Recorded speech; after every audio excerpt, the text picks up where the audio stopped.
Cae la tarde y en un rincón de la ciudad, en un pequeño jardín, alguien cuenta una historia, reflexiona en voz baja o conversa, paseándose bajo los árboles. Es hora de volver a casa, bajar la velocidad y darle tiempo al tiempo. Christian Warnken nos abre la verja de su jardín para que respiremos aire puro y oxigenemos el espíritu. En Pauta, aquí comienza Desde el Jardín. Una presentación de AFP Habitat, presentes en tu presente, preocupados por tu futuro. Y Grupo Educar, construyendo el futuro de la educación técnico-profesional en Chile. Lo esencial de toda exploración será volver al propio jardín y ver las cosas por primera vez, dijo el poeta T.S. Eliot. Muy buenas, buenísimas tardes a todos los radiovidentes que al escucharme me ven caminar, escuchen pisando las hojas del otoño, ya un otoño a plenitud en esta ciudad, en la megápolis, en Santiago de Chile, pero recuerdo y saludo siempre a los queridos radiovidentes que nos escuchan y nos ven a través de Pauta en Antofagasta, en el norte, también en la quinta región, Viña del Mar, Valparaíso, y cómo no, un cariñoso y afectuoso saludo, esto me lo pide mi pájaro, el fiel Chucao, que me acompaña siempre, a todos los televidentes, radiovidentes sureños, desde Temuco al austral Punta Arenas. Hace un tiempo hablé aquí, bueno, a lo mejor usted no me estaba escuchando, pero lo vuelvo a contar, una novela feroz que escribió el gran escritor argentino Adolfo Bioy Casares, que fue amigo y parte del grupo literario muy sofisticado y porteño bonaerense del Grupo Sur, Victorio Campo y Jorge Luis Borges. Él tiene una novela poco conocida que se llama Diario de la Guerra del Cerdo. En esa novela, lo que recuerdo, es que unos jóvenes que empiezan a tomar rencor contra los ancianos inician una cacería y matanza de ancianos en la ciudad. Y hay un personaje que es Isidro Vidal, un jubilado, que organiza una suerte de resistencia de parte de los ancianos para defenderse de estos ataques. ¿Por qué los jóvenes quieren deshacerse de los ancianos? Los ven como una plaga, pero tal vez proyectan ellos mismos cómo van a ser ellos en el futuro. Y por eso hay ahí un rencor y una revisión. Una novela delirante, interesante. Adolfo de Casares, poco leído por estos lares, tiene muy buena pluma. En el verano me leí una novela recién, pero no me acuerdo el título, estupenda novela, Diario de la Guerra del Cerdo. Bueno, hoy día vamos a conversar con quienes llevan otra guerra, que es la guerra contra la visión desesperanzada de la vejez, de la ancianidad, de la tercera edad. Ellos en realidad están en una loable cruzada y que de alguna manera nos invita a ir acercándonos, porque lo que ya estamos entrando en la vejentud tenemos que preparar, ¿no? Vejentud le llamaba Gonzalo Rojas para no llamarle vejez. Pero me encanta esa palabra, vejentud. Ellos nos invitan a prepararnos para vivir nuestros años de vida, que van desde los 60 y tantos a los 100 años, vamos a colocar el límite mayor, la utopía, vivirlos con calidad, con actitud, y con esperanza. Esto es muy importante porque hoy día, y lo hemos comentado en otros programas también aquí en el Jardín, uno de los temas más devastadores desde mi punto de vista es la soledad, por no decir la desolación, por la que pasan tantos de nuestros ancianos en nuestro país. Bueno, este libro, que ya va a la segunda edición, y eso en Chile es decir mucho cuando hay segunda edición, es porque realmente el libro ya es un bestseller, por no llamarlo un long seller. Lleva por título Vivir más, vivir mejor, cómo llegar a los 100 años con calidad de vida. Y los autores son Felipe Larraín, ustedes ya lo conocen, ya estuvo en el Jardín hace poquito, ex ministro de Hacienda del presidente Sebastián Piñera, académico, director de CLAPES UC, en fin, un economista. Pero también hay entre los coautores, un médico geriatra de la Facultad de Medicina de la Pontificia Universidad Católica, Pedro Pablo Marín, y además un sociólogo, un profesor del Instituto de Sociología de la Escuela de Gobierno, también de la Católica, Eduardo Valenzuela Carballo. O sea, un economista, un sociólogo y un geriatra se juntaron para escribir, me pareció muy interesante este libro desde distintas miradas, y los tengo aquí sentaditos en mi jardín, ¿no es cierto? Me estaban enseñando algunas cosas, métodos para tener una buena vejez. Muy bienvenido. Hay dos autores, están Felipe y Eduardo, muy bienvenidos al jardín. Muy buenas tardes. Buenas tardes, Cristian. Buenas tardes, Cristian. Un gusto de saludarlo. Y gracias por la invitación. Es un placer poder conversar con usted. Bueno, partamos por eso. Una de las cosas que se leen en el libro, algunas veces uno las ha escuchado, es lo importante de cultivar conversaciones, cultivar vínculos, cultivar la amistad. ¿Y qué es la amistad sino sentarse a conversar, a compartir? Partamos por ahí. ¿Cuán importante es esa dimensión de la vida en la calidad de vida, incluso diría yo física, de salud? Aunque uno podría creer que no tiene nada que ver con la salud, ¿no es cierto? Pero parece que tiene mucho que ver. No sé cuál de los dos dispara primero. Yo disparo aquí una introducción porque aquí el más experto es mi colega y amigo Eduardo. Pero la introducción sí, Felipe, es, fíjate, un poquito cuál fue nuestro interés. ¿Por qué nos juntamos un médico, un geriatra, un sociólogo y un economista? Y una buena razón es que habíamos ya trabajado juntos. Y nosotros tenemos un libro que habíamos publicado por ahí por el 2016. Pero el libro era una colección de ensayos. Era de alguna manera, las típicas cosas que ocurren después de una buena conferencia que armamos juntos con Eduardo y con Pedro Pablo Marín, y que después dio origen a este libro que fue bien interesante. Lo presentamos en el Salón de Honor de la Católica. Fue una cosa entretenida de hacerlo, pero después nos quedamos con este bicho de cómo poder un poco también reflexionar, pero también ayudar a la gente que va transitando en el camino inexorable de la vida, que es el envejecimiento. Y desde ese punto de vista no es baladí, no es una reflexión o no es una casualidad que estemos los tres, porque el envejecimiento no tiene una sola dimensión. Tiene una dimensión, al menos, porque tiene más. Tiene una dimensión médica, tiene una dimensión económica, tiene una dimensión sociológica y por supuesto tiene una dimensión espiritual que también tocamos en el libro. Y a mí, para dejar el tema de alguna manera introducido el punto, es que nuestro libro, nosotros hablamos de un optimismo vital. Uh-huh. Porque es el optimismo de que no es inexorable tener una vejez poco grata. Si uno se preocupa un poco, y hay que hacerlo con tiempo. Y por eso nosotros decimos, ojalá que empiecen entre los 30 y los 35 años. Y con quien conversamos mucho este tema es Eduardo, que nos hablaba y nos decía, por ejemplo, conversamos sobre la diferencia entre loneliness y solitude. ¿Cuál es la diferencia? Interesante.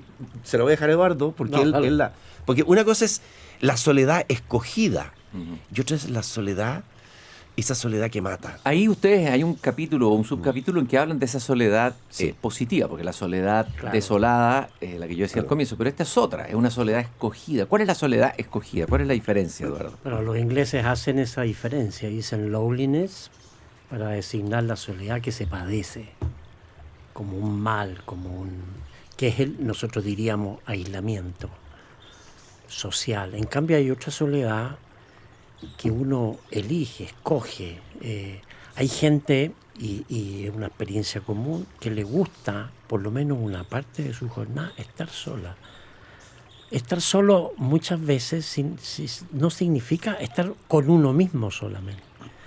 Porque uno lee, por ejemplo, a solas. Está con otro. Ustedes citan, hay una frase muy bonita de Cicerón sobre los libros. Recuerdo que dice que una habitación sin libros es como un cuerpo sin alma, ¿no es cierto? Claro. Sí.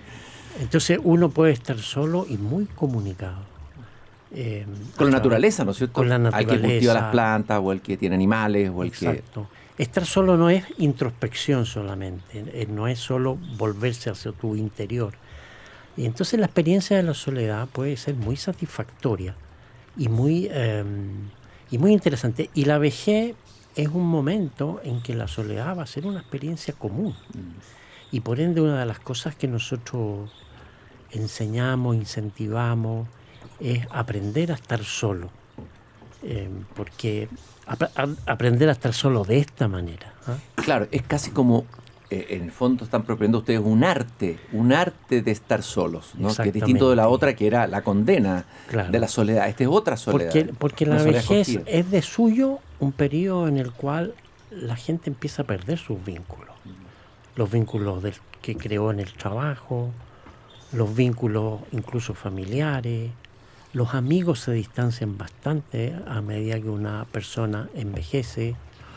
Entonces, perder vínculo es algo relativamente natural en la vejez. Nadie puede pretender tener la sociabilidad que tiene una persona en su edad madura. Y por ende, la experiencia de la soledad va a aparecer en la vejez de un modo bien patente. Desde luego, el esfuerzo principal de nuestro libro en esa parte es decir, no pierda todos los vínculos, preocúpese de Pero, crearlo. pero también cultive Pero y no le también- tenga susto a esa Exactamente. soledad cultivada, ¿no es cierto? Exactamente. Tú lo que me pasa estás es que diciendo... Sí, hay, dale, Felipe. hay algunos que no tienen opción. Y yo creo que de ellos nos debemos preocupar. Mm. Por eso que cuando uno, no sé, hay gente que lo hace, va a ver una persona mayor. Una persona mayor a veces que está sola, pero que hace un tremendo bien. Porque le permite, bueno, le lleva algo de alegría, de energía. Y creo que es algo de lo cual nos deberíamos ocupar. Creo que una de las condenas peores es la gente que envejece solo. Absolutamente. Y lo que ustedes están diciendo me recuerda a algo que dijo Pascal en el siglo XVII. Dejen a un hombre solo en una habitación, sin nada, sin entretenimiento, y ahí vamos a saber quién es realmente ese hombre, ¿no es cierto? Hoy día tenemos, claro, dispositivos digitales que también pueden ser una herramienta de comunicación, pero hay que tener cuidado que también pueden ser una de alienación. O sea, no solamente se alienan los niños con los dispositivos, no sé, me creo que solo ustedes lo han incorporado, sino que también los adultos mayores pueden alienarse con el celular, ¿o no? Desde luego. Y ahí hay un punto interesante, porque una de las maneras de estar solo es estar conectado hoy día. Y la conexión digital es extremadamente importante entre los jóvenes. Y las personas mayores han llegado tarde a la revolución digital. Y hay un déficit de alfabetización Son digital. inmigrantes digitales. Exactamente. Entonces, ahí hay un déficit que tiene esta generación de personas mayores, que probablemente no va a tener la siguiente, pero igual, como todas las cosas, la conexión digital tiene sus ventajas y sus desventajas. Eduardo, yo al comienzo decía, bueno, partamos hablando de lo que estamos haciendo aquí, ¿no? Ya con Felipe podemos hablar de una amistad en el jardín, ¿no es cierto? Porque ha venido antes, nos vamos a ver en claves más seguido. Así es. Ya, de a poco vamos cultivando, nos vamos conociendo y cultivando una amistad. Contigo te voy conociendo hoy día, tal vez también. Además que cultivar- con el chucao, ¿no es cierto? Y con el chucao, obviamente, si no el chucao se pone celoso. Sí. Ah, obvio, ¿no es cierto? Ahí está, Ahí está. ¿no? Sí, es muy atento y sensible. La amistad. Hay un capítulo que me pareció muy relevante sobre la importancia de la amistad en el libro de ustedes. Vuelvo a repetir, el libro se llama Vivir Más, Vivir Mejor. Y ustedes dicen que la amistad no es un adorno en la vejez, sino un enorme pilar. Yo he escuchado harto esto bueno, y no se le vienen a la mente muchas cosas. Me acuerdo de una novela de un escritor egipcio que fue premio Nobel de literatura, lo pronuncio sin primar su apellido, que se juntaron unos amigos en un café. Naguib Mahfouz. Naguib Mahfouz, gran escritor. Ah, mira. Bueno que lo recordaste, tremendo escritor. Y en el Cairo, oye, iba mostrando cómo a través de los años se juntan siempre en el mismo café y cultivan.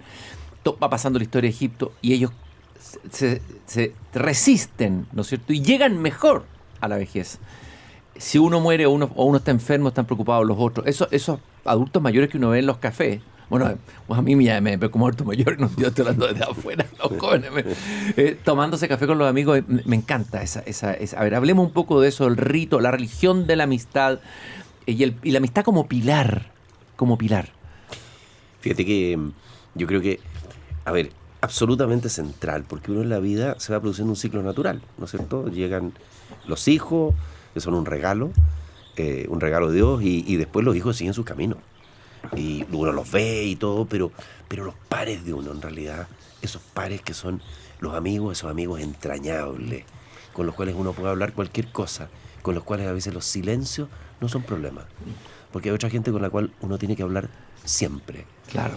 Y ese momento de silencio en que uno puede decir, por ejemplo, citando a Mario Benedetti, no estamos viejos, solo nos llegó la tarde. ¡Qué hermoso! Es muy hermosa esa frase. me encanta. Viejo es el sol y nos calienta, viejo es el mar y se agiganta. No estamos viejos, solo nos llegó la tarde. Entonces, y esta idea del optimismo tiene que ver un poco con lo que dice Benedetti también, porque depende de este tipo de vínculos. Porque hay gente que reduce el problema a solamente a estar bien físicamente. Al que le faltan los afectos va a tener una parte trunca. Claro, una pata cree que va al gimnasio todos los días y con eso está teniendo mejor ejemplo. Eso es un error. Es un error, pero ir al gimnasio todos los días. Por supuesto que yo voy al mal. Gimnasio todos los días Ya. y no lo considero que sea un error. Te admiro. Pero es Yo lo considero un complementario. error absoluto. Oye, y dicen otra cosa interesante de los estudios, Eduardo. Los estudios muestran que las amistades íntimas resisten mejor el paso del tiempo que los vínculos superficiales. También decías tú algo, ¿no es cierto? Chuta, que uno pueda conversar cosas profundas, pueda compartir a lo mejor penas, dolores. Uno de repente se encuentra con gente y conversa tanta lesera, oye, y no hay conversación. Y esa es la conversación que necesitamos, Ahora, ¿no? En esta tarde, en este crepúsculo, en este bello crepúsculo que es Ahora la piensa ciencia. tú en la nueva generación que está teniendo 0, 1, a lo más 2 hijos. Piensa tú esa generación cómo va a envejecer. Prácticamente sin el soporte familiar que tenemos la generación que hemos tenido. La fortuna, la alegría de tener varios hijos, muchos hijos. Entre paréntesis, los 3 tenemos 5. Eso es una cosa Oye, y notable. una pregunta. Nosotros tenemos 5 cada uno, ¿ah? No, Cada uno. No 5 sumados. ¿Quiénes son los 3 autores? Los Sí, autores. Súmeme a mí. Yo también tengo 5. Cinco. Fíjate. Tenemos el club de los 5, viejo. Fíjate la nueva generación. Entonces, para esa generación, la amistad va a ser crucial, como una forma de envejecer vinculado con otros. Y el gran problema de la vejez, de la amistad en la vejez, es que a las personas mayores les cuesta iniciar una amistad en la vejez. Generalmente, claro, conservan las viejas amistades que son Y es difícil fabulosas, iniciar, claro, pero se inhiben ellas mismas Mm. de iniciar, de decir, puedo conocer a un amigo y puedo tener una amistad profunda con alguien que conocí a los 60, a los 65, a los 70 años. Ahí falta historia, ¿no es cierto? Claro. Oye, la familia, es importante. Todo indica que la familia, tal como la concebimos, está cambiando vertiginosamente. Tú como sociólogo eso lo sabes. Tenemos una caída de la tasa de natalidad, lo conversamos la vez con Felipe.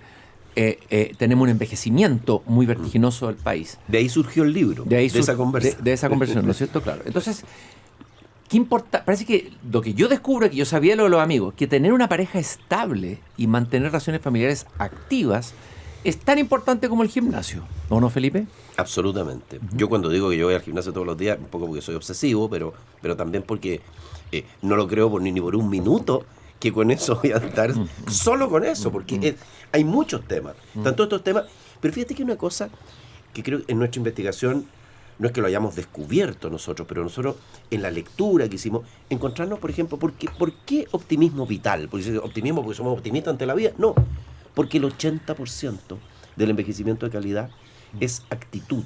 Y el solo 20 genes. Eso Y esa cuestión- es un descubrimiento importantísimo. Yo creo que- y es porque una está muy- instalado, es contraintuitivo, ¿no es cierto? Como que está instalado Sí. que es los genes y que, bueno, un Pero poquito si- no se mueve. Pero pero eso si sí que es fuera- contraintuitivo. Si fueran solamente los genes, estamos Estamos- predeterminados. estamos liquidados. pegados. Estamos liquidados. Porque si te tocó bueno, estáis bien, y si te tocó malo. Pero lo que estamos diciendo acá es otra cosa, y lo que dice la investigación moderna, que el 80% es actitud.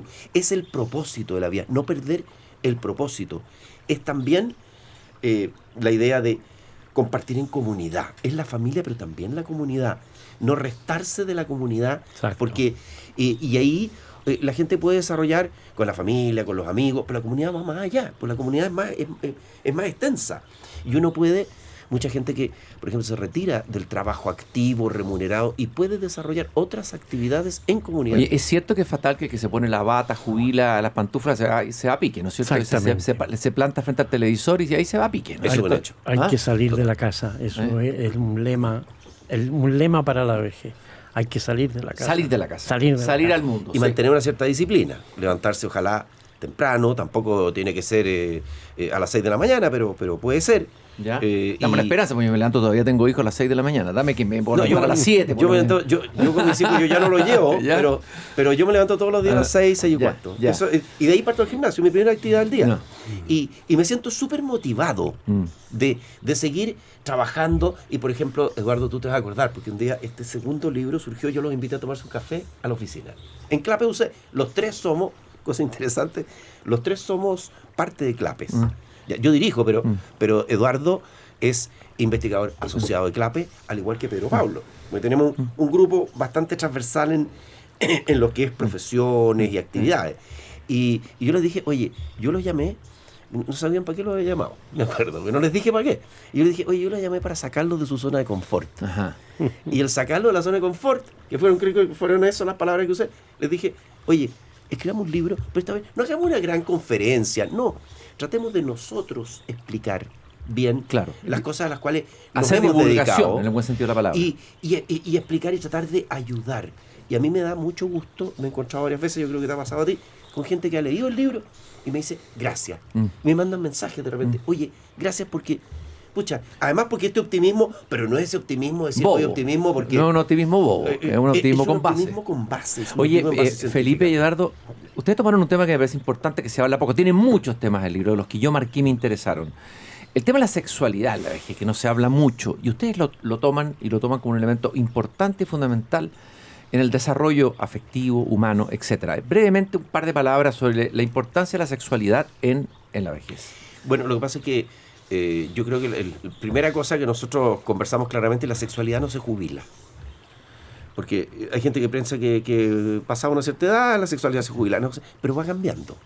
Y aquí también le pedimos ayuda al doctor Marín, que tiene bastante experiencia en el tema, y él recibe mucha gente mayor que llega, y él también le cuenta este cuento, que la sexualidad no se jubila, pero que tal vez la forma de la sexualidad va cambiando con la edad, ¿no es cierto? Y yo creo que una parte muy importante en la vida de una pareja. Desde luego. Oye, el eros, o sea, el eros es fundamental en la vida, el eros en el sentido amplio, la sexualidad es una parte del eros, pero el eros, en el fondo hay que seguir movilizados por el eros. Nos estamos conversando y caminando esta tarde en el jardín con Felipe Larraín y Eduardo Valenzuela, comentando el libro Vivir Más, Vivir Mejor, cómo llegar a los 100 años con calidad de vida. De hecho, hay una entrevista a un chileno que cumplió 100 años en el momento que ustedes hicieron el libro, una muy bonita entrevista, y también a una mujer que tenía en ese momento 97 años. ¿Tú querías decir algo, Eduardo? No, la importancia de la pareja. Envejecer acompañado de una pareja es realmente una bendición. Tú sabes, los vínculos ofrecen 4 cosas importantes. La primera es apego, intimidad, a propósito de lo que decía Felipe. Lo segundo es ayuda mutua, te ayuda a alguien que está cerca tuyo. Lo tercero es contención, control, te controla, te obliga a tomar los remedios, que tú a solas no los tomarías. Y lo cuarto es compañía, ¿no? Vivir en el mismo bote, por decirlo así, ¿no? Ver las cosas de... Si la pareja en estéreo. No se ha convertido en un infierno. Para claro. algunos la pareja puede. Si no se han tomado decisiones decisivas antes, puede ser contraproducente. Claro. Los vínculos ofrecen eso, y la pareja es la más completa en eso. Oye, hay otro capítulo que me... Pero, sí, Felipe, una cosa que yo quiero solamente un homenaje a don Mariano Fontecilla. Porque don Mariano es un personaje que a mí, yo estuve con él recién, me acuerdo que cuando le hicimos la entrevista, don Mariano tenía ya 100 años cuando hicimos la entrevista, pero don Mariano hoy día tiene 101 y va para los 102. Imagínate. Y me dijo a mí en ese momento, mire, yo quiero estar para el próximo cambio de gobierno.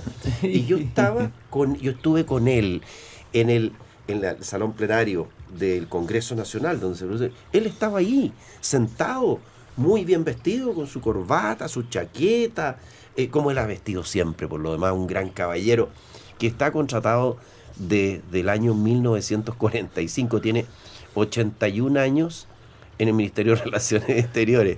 Yo le dije a él, en la presentación del libro, ¿te acuerdas? Le dije, don Mariano, le dije, si todos los servidores públicos fueran como usted, estaría quebrado el Estado de Chile. Bueno, él da algunas fórmulas, ¿no? ¿Qué papel ha tenido? Ustedes le preguntan la familia en su felicidad. Siempre he estado rodeado de mi familia, hijos, nietos y bisnietos. Nos reunimos casi cada semana. y eso da fuerza para salir adelante. Nunca estoy solo, dice, a propósito de lo que decíamos. Una última pregunta, se nos fue Él también el tiempo. dijo que tenía una amiga y con ventaja. Qué buena. Yo creo que vamos a tener que invitarlos de nuevo a seguir hablando del libro, en unos jardines más, porque se nos fue el tiempo muy rápido. Me encantó el capítulo, porque yo tengo del espacio propio. Ustedes citando al gran Michel de Montaigne, que se encerró, que tenía su pequeño refugio, su torreón, ¿no es cierto?, donde escribía, que era, él decía, Montaigne, siglo XVI, que era importante tener una habitación secreta propia, un espacio de recogimiento donde nadie más entra, es un lugar para el pensamiento y el descanso del alma. Hablemos de ese, no sé cómo llamarlo, de ese espacio sagrado personal, ¿no? Incluso sin libro alguno, decía él. A veces sin libro alguno. No, él decía... Él decía, a veces sin libro alguno. Porque mira. Petrarca es el que se retira al campo, a su propia cabaña, solo, pero rodeado de libros. Para él era inconcebible estar sin la compañía de los libros. En cambio, Michel de Montaigne dice, no, el espacio propio es el espacio en que uno está consigo mismo, es el descubrimiento del yo, de la interioridad. Oye, eso es muy importante lo que tú estás diciendo, sobre todo en estos tiempos en que estamos de alguna manera delegando, y vamos a delegar cada vez más a una inteligencia externa nuestra todo, pensando que nos vamos a ahorrar el trabajo que tenemos que hacer con nosotros mismos. Y ese trabajo, caramba, que importante para muchas cosas, pero sobre todo para la vejez, ¿no es cierto? Para envejecer Eso es bien. Montaigne. Eso es Montaigne, ¿no es cierto? Claro. Es una maravilla eso, ¿sí? Y tal vez un último punto, porque Sí. sé que ya estoy sintiendo al chucao. Ya, que sí, nos se está nos diciendo que se nos acabó el tiempo. Claro, chucado, estricto. Estricto. Educado por alemanes en el sur. Oye, y un poco hacer un recuerdo y un llamado. El recuerdo de que hoy día, con el problema de natalidad que tenemos en nuestro país y con la caída de la fertilidad, y hoy día estamos con 1,1 niños por mujer, lo cual es bastante más bajo, es 2,1 para preservar la población. Vamos a tener un problema en el mercado laboral. Hay que permitir que los viejos Sigan trabajando. Los que pueden, ¿no es cierto? los mayores sigan colaborando, contribuyendo, porque tienen mucho que hacer siempre que puedan y quieran, porque esto es una cosa voluntaria. Y además, caramba, qué aporte que son y van a ser en el mundo que viene. Tipos disciplinados, Sabiduría, pues. con experiencia. Y con sabiduría. Y hoy día pues. viviendo cada vez más. Sí, claro. Y por eso un mensaje a las empresas, a las organizaciones: no obliguen a los mayores a jubilarse y a retirarse. Ya, Exactamente. que lo escuche aquí los dueños de la radio. Quiero recordar, eso te va a interesar a ti, que hoy día, un 7 de mayo de 1711, nacía uno de los grandes pensadores de Occidente, David Hume, uno de los representantes de la famosa... A ver, él vivió entre 1711 y 1776 y fue un filósofo que le puso un límite muy fuerte a la razón humana, ¿no? Antes la filosofía o los filósofos pensaban que con la razón podíamos todo, ¿no? Y dice, no, 3 golpes da Hume a la filosofía. Dice, no hay razón para creer en la causa-efecto. Todos creemos que si uno suelta una piedra va a caer. ¿Por qué? Porque siempre ha caído. Hume pregunta, ¿y eso qué prueba? Segundo, problema de la inducción. El futuro no tiene por qué parecerse al pasado. A lo mejor tiene que ver con lo que estábamos hablando aquí, ¿no? Dice, no hay certeza absoluta en la ciencia para poder determinar lo que va a pasar en el futuro. Y el último, que le llaman la guillotina de David Hume, es, no puedes sacar un debe de un es. O sea, en moral, Hume dice que describes hechos. No dice, esto mata gente. De ahí no puedes saltar lógicamente a esto no se debe hacer. Para pasar de hechos a valores necesitas meter un sentimiento y un deseo. Lo que significa que la razón solo es esclava de esas emociones y deseos. Fue, además, Emmanuel Kant quien dijo que la enseñanza de Hume lo había despertado del sueño dogmático de la razón. Lo último que quería decir, que estuve investigando ahí, porque hoy día recordamos yo siempre digo que en el programa, que como dice el poeta de Ardanguita, a muertos se debe este mundo. Tenemos que rendir homenaje a todos los que pensaron el mundo antes que nosotros, poetas, filósofos, economistas, pensadores. Yo no sabía esto, pero en una universidad americana había una torre con el nombre de David Hume. Y como Hume en su época emitió juicios negativos sobre los negros, sobre los esclavos, sacaron el nombre a la torre de David Hume. Yo dejo la pregunta abierta. ¿Había que sacarle el nombre de David Hume a esa torre por juicios que dio en un contexto de una época? Hoy día tendemos siempre a moralizar desde el presente, moralizar el pasado. Es un tema complicado, no es fácil de resolver, pero yo creo que hay que, en algún lugar, en alguna universidad, volver a levantar una torre a este pensador extraordinario, padre del empirismo escocés, del empirismo filosófico. Y lo que estamos escuchando es de Talking Heads, que es escepticismo y duda, donde se cuestiona en este tema la ilusión del control sobre la vida. Puede que te encuentres viviendo en una choza destartalada, puede que te encuentres en otra parte del mundo, puede que te encuentres al volante de un gran automóvil, puede que te encuentres con una hermosa esposa, y puede que te preguntes, bueno, ¿cómo llegué hasta aquí? Vamos a una breve pausa. Muchas gracias, Felipe. Muchas gracias, Eduardo. Me comprometo en unos cuantos jardines más a volver a invitarlos con el médico, porque esta conversación sobre la vejez es muy importante que se siga. Y creo que es un aporte. Así que gracias por el libro que acaban de sacar su segunda edición. Felicitaciones. Muchas gracias por la invitación. Nosotros vamos a una breve pausa y ya regresamos con... Seguimos caminando esta tarde de jueves 7 de mayo del año 2026 en este pequeño jardín al fin del mundo. Ustedes escuchan ahí el sonido de la agüita, que es muy refrescante y relajante para los que van a lo mejor estresados, terminando el día en un automóvil, a lo mejor en un taco, Dios quiera que no. A ese riachuelo que cruza este pequeño jardín, Gabriela Mistral lo llamaba el regato. Ella usaba palabras como de la vieja habla criolla chilena, de esa zona del país donde ella pasó su infancia. Quiero recordarles que nos acompaña además Grupo Educar, que construye el futuro de la educación técnico-profesional en Chile. Conoce más sobre nuestro trabajo en grupoeducar.cl. Una vez a la semana en el jardín conversamos con profesores de Chile de todo el país, los que están realmente ahí en la sala de clases, en el patio de la escuela, en las escuelas públicas, privadas, etcétera. Es muy bonito ese momento del jardín, a mí me encanta. También nos acompaña AFP Habitat. Ahorrar hoy puede marcar una diferencia real mañana. Con AFP Habitat, contrata un plan APB y aprovecha al máximo los beneficios tributarios disponibles. El 12 de mayo se realizará una elección para mí muy importante, ya lo he dicho en los programas anteriores que tienen que ver con este tema. Es la elección del nuevo rector o rectora de la Universidad de Chile por el próximo periodo de 4 años. Bueno, ¿por qué tan importante? Para los que no me han escuchado esto en los programas anteriores. Porque la Universidad de Chile es una institución que de alguna manera ha vertebrado la historia republicana de Chile. La historia de Chile se hace en paralelo con la historia de la Universidad de Chile.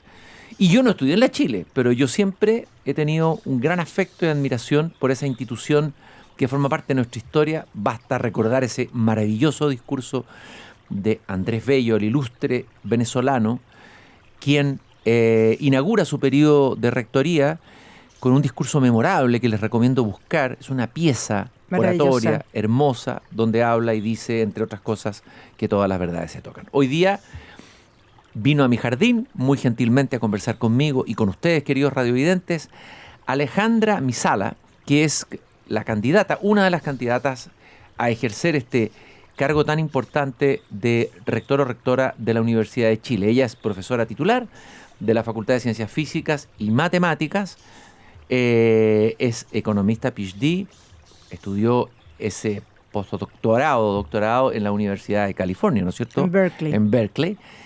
Tiene 37 años, toda una vida en la Universidad de Chile, con una notable trayectoria de investigación, también de gestión institucional, puesto que fue prorectora de la última gestión de la rectora actual, del 2022 al 2026. Alejandra, muy bienvenida a este jardín. Muchas gracias por la invitación. Te quería hacer un comentario súper bonito. Cuando nosotros para el Día del Patrimonio mostramos la universidad, la Casa Central, y en los últimos años que yo he estado, cuando entran a la oficina de la rectora, que es muy, muy bonita, no sé si tú has estado en esa oficina. No, en la oficina no he estado nunca. Está obviamente Andrés Bello, hay un retrato precioso de Andrés Bello, y llega mucha gente venezolana, inmigrantes, y tú sabes que se emocionan. Pero claro que se deben emocionar. Se emocionan mucho, mucho. Es muy bonito ver eso. Desde luego que sí. Bueno, y en el frontis de la Casa Central está También la escultura de Andrés Bello. Ahí está la mítica editorial universitaria, una editorial que fue muy importante en el desarrollo cultural de Chile. A ver, vamos a conversar. Vamos a hacer primero, queremos saber cuál es tu diagnóstico de la Universidad de Chile hoy. Yo entiendo que de alguna manera en tu programa de lo que hay que hacer en los próximos años está muy presente el tema de la investigación, Por el supuesto. tema de la vinculación con el medio, etcétera, etcétera. Son todos elementos fundamentales de un desarrollo universitario. Pero la Universidad de Chile hoy, las universidades hoy día en el mundo, no solo en Chile, enfrentan desafíos Así gigantescos. Así es. Primero porque hay un salto cuántico que todavía no sabemos cómo va a ser completamente. Nadie puede asegurar lo que viene con el desarrollo de la inteligencia artificial, que puede redefinir de alguna manera el mapa de lo que son las universidades, de lo que se enseña, cómo se enseña. ¿Cuál es tu mirada de la Universidad de Chile en el contexto de hoy, en el mundo y en Chile? Bueno, las universidades en general, como tú decías, estamos muy exigidas hoy día, y las universidades públicas en particular, en parte porque hay estrechez de financiamiento, pero también porque nosotros tenemos un marco regulatorio como universidad estatal que es complejo. Y además a eso yo agrego en mi diagnóstico que efectivamente tenemos cambios societales muy importantes que nos desafían. Por ejemplo, la inteligencia artificial. ¿Cómo la vamos a usar positivamente tanto en la formación como en la extensión, y nuestra responsabilidad en términos de vinculación con la sociedad respecto de este tema? Pero también los cambios demográficos. Nuestra tasa de natalidad ya sabemos que está Y la población muy envejece. baja. La población está envejeciendo, pero también piensa que las próximas cohortes que están egresando de cuarto medio en unos años más van a ser mucho menores. Entonces, ¿quiénes van a ser nuestros estudiantes? Esos son todos temas que nosotros hoy día tenemos que plantearnos, sin duda, cualquiera que quiera conducir a la universidad en los próximos años. Tú hablabas, bueno, a ver, uno de los problemas, las mochilas que tienen las universidades estatales es la burocracia estatal. Yo trabajé en una universidad estatal en un momento y me da cuenta, los decretos exentos, la Contraloría interna, y bueno, además ya la Externa. Contraloría externa, es decir, muy presionado. Y eso hace que las cosas a veces, hay quejas, muchas veces quejan los profesores, que para hacer proyectos todo sea más difícil, sea más lento. Más ¿Cómo, lento. ¿Cómo se puede cambiar eso? Porque se tendría que modernizar el Estado. ¿Qué es lo que, Sí. qué es lo que planteas tú? ¿Qué cosas se pueden hacer? Sí, hay cosas que se pueden hacer. En particular, lo que yo siempre he estado diciendo, y nosotros hemos hecho muchas visitas, todos los candidatos y candidatas, yo, a los distintos lugares de la universidad, a las distintas unidades académicas, y yo siempre les digo, miren, nosotros como Universidad de Chile y todas las universidades del Estado tenemos exactamente el mismo marco regulatorio que un ministerio. Por ejemplo, que el Ministerio de Educación. Pero el Ministerio de Educación tiene 100% de financiamiento desde el Estado. Y la Universidad de Chile tiene menos del 20%. Y por tanto tenemos que autofinanciar un 80% en una situación que es muy, muy rígida. Y pongo en paralelo el caso de las empresas públicas, que precisamente tienen un marco regulatorio especial porque tienen que competir en un mercado. ¿Ustedes pedirían un marco regulatorio especial? Exactamente. Yo lo que ¿Qué quiero tipo de hacer marco?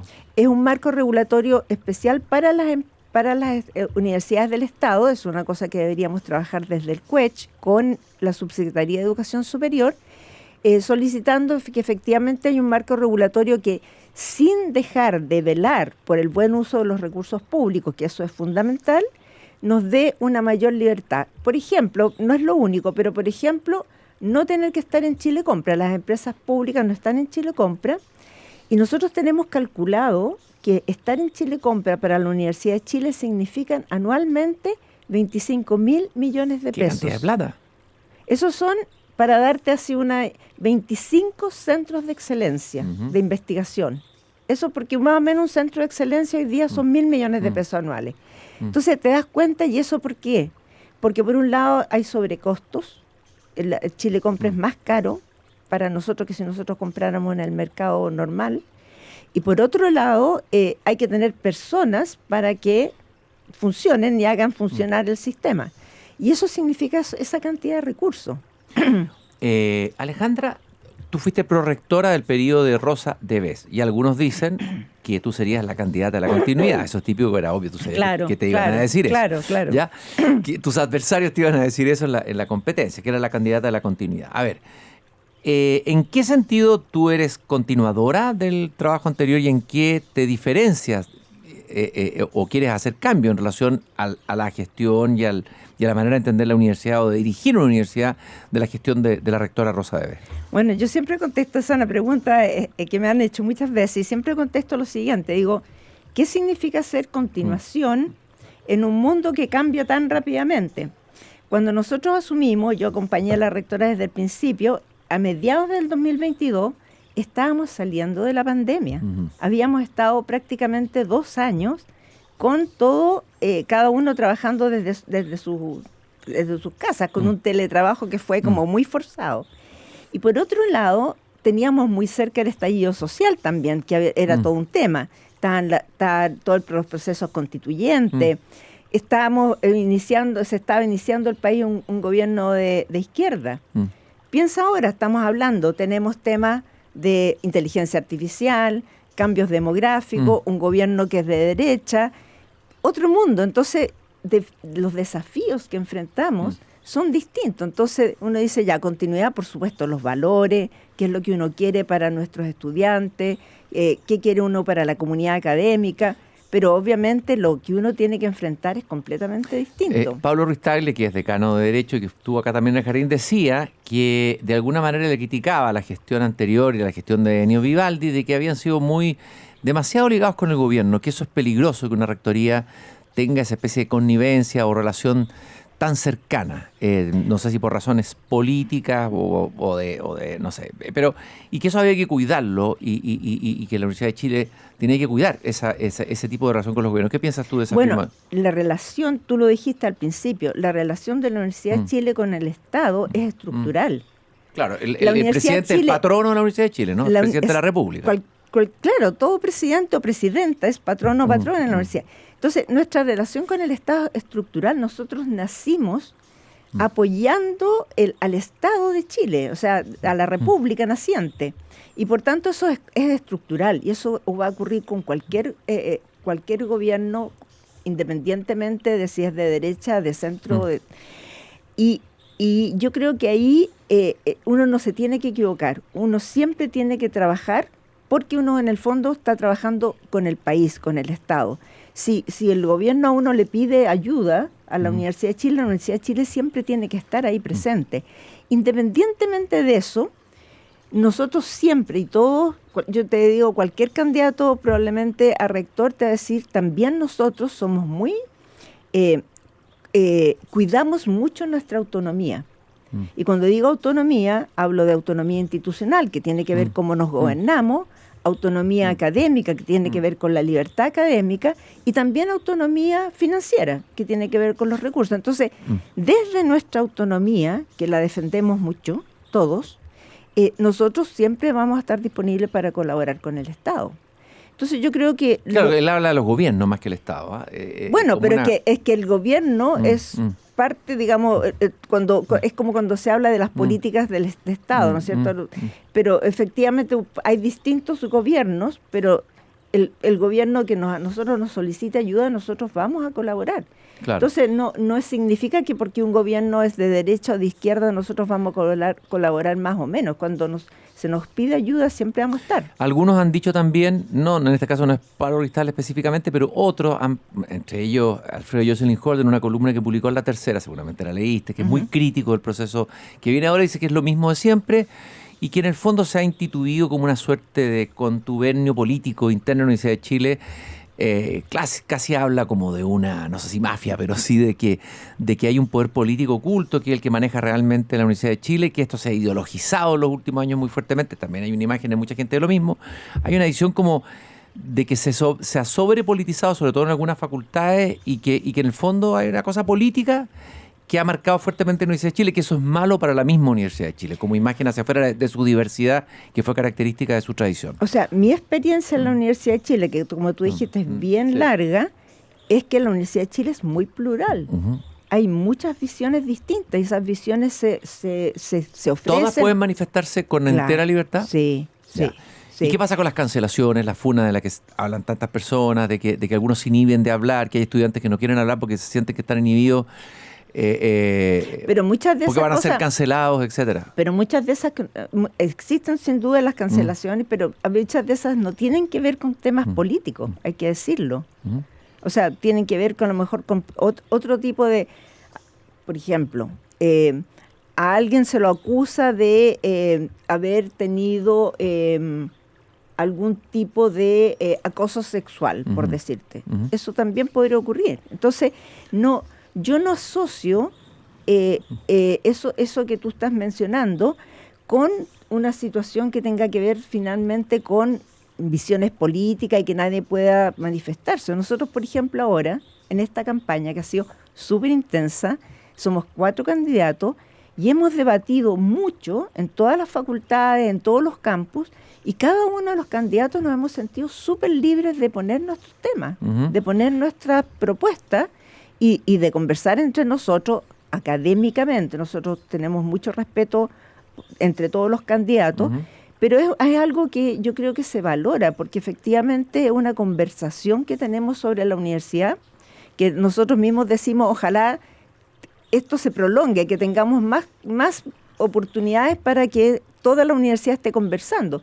Pero la conversación que hay en los distintos campus, como te decía, los distintos espacios, es una conversación de ver cómo esta universidad se proyecta hacia el futuro, cuáles son nuestros desafíos, qué tenemos que hacer, cuáles son los temas en docencia, cuáles son los temas en investigación. Pero esa es la conversación que tenemos, y no es una conversación, digamos, de la política partidista, por decirlo así. Claro, llegó una imagen, una noticia que circuló mucho, que fue un acto del Partido Comunista en una sala de la Universidad de Chile. Es como si hubiera un acto del Partido Republicano, ahora mismo sea el Partido Comunista. ¿Qué te parece a ti eso? Que una sede de la universidad sea usada por un partido para hacer... Bueno, lo que explicaron, esto fue en la Facultad de Arte, y lo que explicó la Facultad de Arte es que no era el Partido Comunista, que era un movimiento donde efectivamente había asistido el Partido Comunista, y de hecho la misma Facultad de Arte ahora cambió su protocolo respecto de prestar salas, precisamente a partir de eso.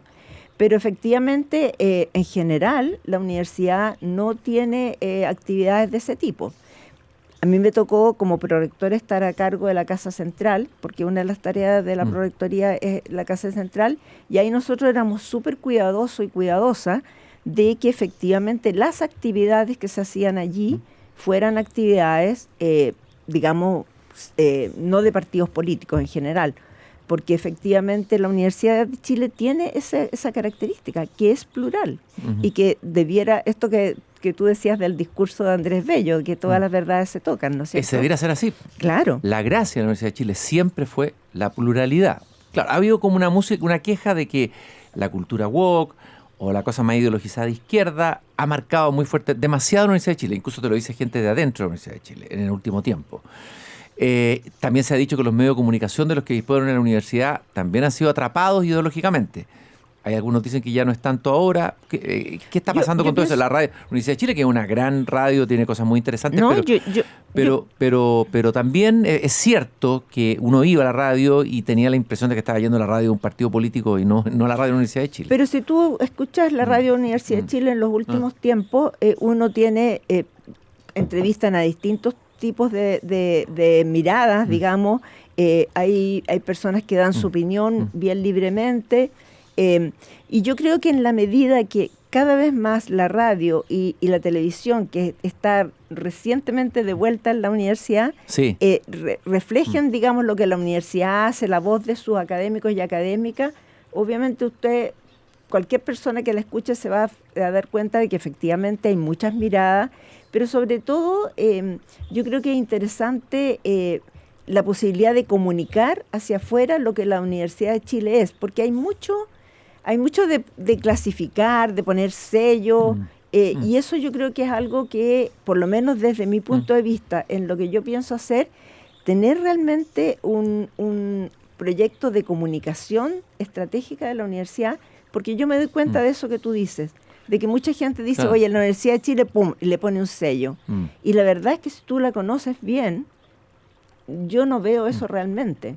Estoy caminando esta tarde en el jardín con Alejandra Misala, candidata a rectora de la Universidad de Chile. El proceso electoral se hará además de manera virtual. Esto es un dato nuevo, el 12 de mayo. Son 4 años, ¿no es cierto?, el periodo, después se puede renovar el del rector. ¿Cuáles van a ser tus énfasis en esos 4 años? ¿Cuál es la impronta? Ya dijiste algunas cosas, pero importante. ¿O cuáles son las urgencias que necesita la Universidad de Chile hoy día y que tú quisieras poner en tu gestión? Bueno, un tema importantísimo en términos de la formación es poder tener una formación de nuestros estudiantes con unas trayectorias que sean más flexibles. Los estudiantes mayor flexibilidad quieren más flexibilidad. ¿En los currículum también? Exacto, a eso me refiero. Ya. Más flexibilidad curricular, más interdisciplina. Y hemos estado trabajando mucho en distintos espacios de la universidad en tener más articulación también, que eso ya ha empezado a hacerse, entre el pregrado y el posgrado. De forma que un estudiante, por ejemplo, pueda salir, además de con su título profesional o su licenciatura, con un magíster, por ejemplo. Entonces, dar más énfasis a eso, y eso yo creo que es algo que los estudiantes valoran muchísimo. Hemos empezado con eso, por ejemplo, tenemos certificaciones complementarias, de forma que un estudiante de una carrera pueda tener una certificación en un área, tenemos por ejemplo en sustentabilidad, tenemos en innovación, de forma que efectivamente haya más amplitud en la formación. Y eso yo creo que es algo que para allá van las necesidades de formación.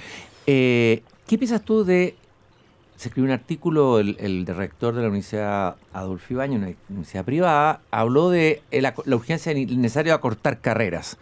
De hecho, uno ve, por ejemplo, medicina. Siempre la Facultad de Medicina era la líder de medicina.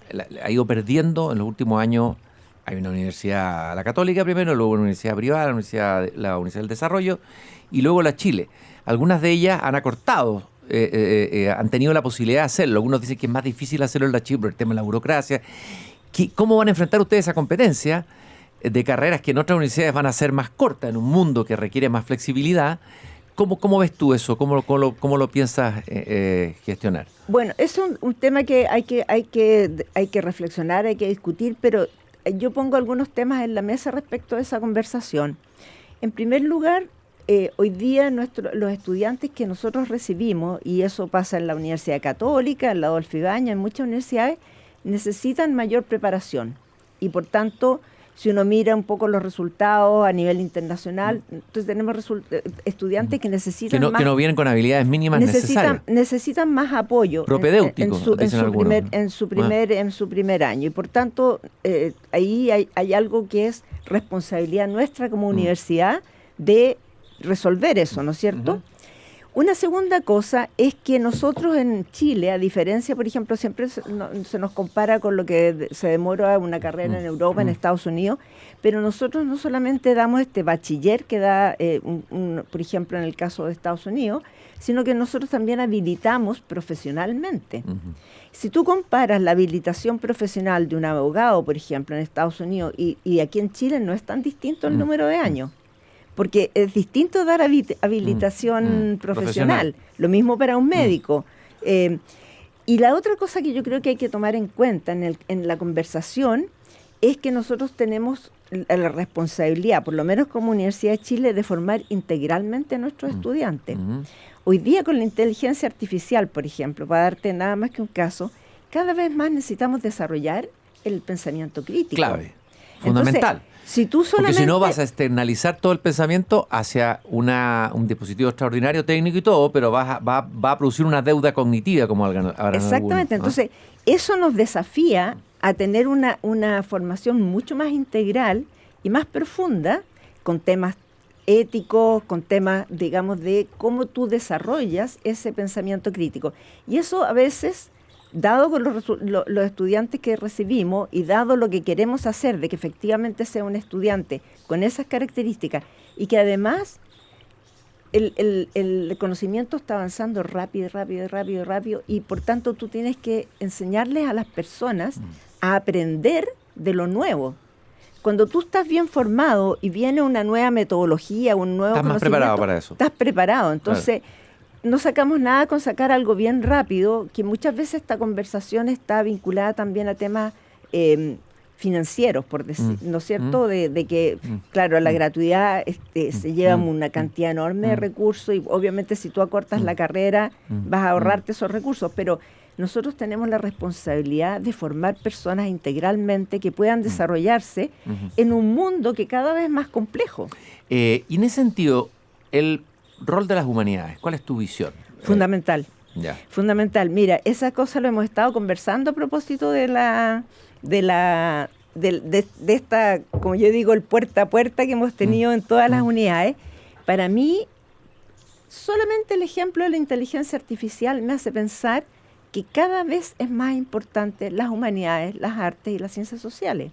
Entonces, cuando yo digo, mira, yo tengo una propuesta respecto a inteligencia artificial, digo, tenemos que investigar con inteligencia artificial, pero también sobre inteligencia artificial. Hay que pensar la técnica, como decía Heidegger. Exactamente. Claro. ¿Qué efecto está produciendo la inteligencia artificial en nuestros estudiantes, en nuestra investigación, en la sociedad? Eso tiene que ser pensado, tiene que ser reflexionado. ¿Y quién lo va a reflexionar? Las ciencias sociales, las humanidades, las artes. Entonces, yo me imagino una muy alta interdisciplina entre lo que es la técnica, lo que es la matemática, la ingeniería y también las artes, las humanidades. Y eso yo creo que es muy valioso que lo hagamos hoy día ya. Eso, ya que tú eres parte de la Facultad de Ciencias Físicas y Matemáticas de la Universidad de Chile, ahí funcionó durante mucho tiempo un mítico Instituto de Estudios Humanísticos, sí, donde hicieron clases Nicanor Parra, Enrique Lin, personajes importantes de la historia de la literatura, alumnos de ingeniería. Yo encuentro que ese proyecto fue un proyecto muy notable. Notable. Porque no era que hiciera cualquier clase, o sea, imagínate tener de profesora a Nicanor Parra, tener, en fin, a Cristiana Uné, o sea, habían varios filósofos, Juan de Dios Vial, era muy variado. Sí. Ese fue un modelo que me parece siempre interesante de observar, el que hicieron ahí en la facultad, en donde tú eres profesora. Sí, y en la facultad sigue habiendo un área de ciencias sociales, hay que decirlo. Ajá. Tenemos un área de ciencias sociales y humanidades en la facultad y que se imparten cursos en esa área a todos nuestros estudiantes. Porque efectivamente eso es fundamental. O sea, nosotros, eso es lo que a eso me refería en parte cuando hablo de formación integral. No basta con ser buen ingeniero, claro. Tú tienes que tener esa mirada más integral. Una pregunta cortita, pero no puedo dejar de hacértela, te la han de haber hecho 1000 veces.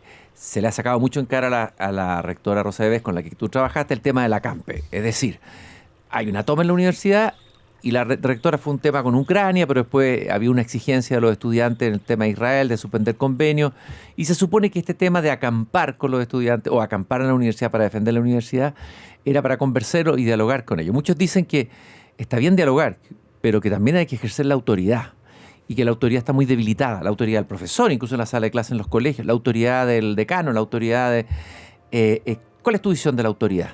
Bueno, hay que decir respecto de la CAMPE, que a mí también me tocó estar ahí, lo que nosotros logramos con los estudiantes que estaban ahí en el ACAMPE fue, voy a decir una cosa primero, ese fenómeno de la CAMPE fue un fenómeno internacional. Sí, no fue un ocurrió en muchas chileno. universidades en el mundo, efectivamente. En Estados Unidos, en Europa. Sí.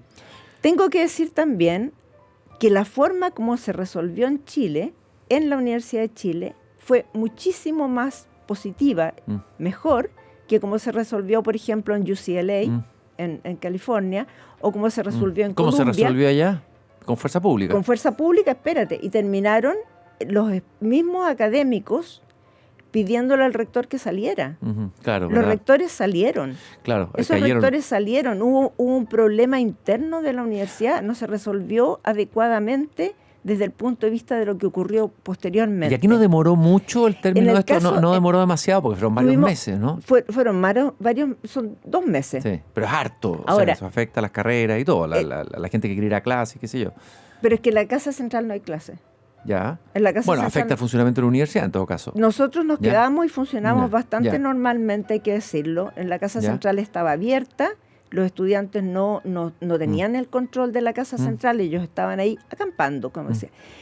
Una cosa importante en esa conversación fue que nosotros nos preocupamos de dialogar todo el tiempo con los estudiantes y explicarles que lo peor que nosotros podíamos hacer como universidad era romper los convenios con las universidades de Israel, porque son las universidades donde el pensamiento crítico se desarrolla y son los que se pueden levantar con un gobierno que efectivamente estaba haciendo una guerra, pero completamente injusta y realmente, o sea, realmente yo creo que nadie puede defender lo que Israel está haciendo en Gaza. Entonces, independientemente que nosotros estábamos de acuerdo con la idea de que eso no era posible, digamos, no decir nada al respecto, déjame decírtelo así, el hecho de romper los convenios era completamente inadecuado y nosotros no rompimos los convenios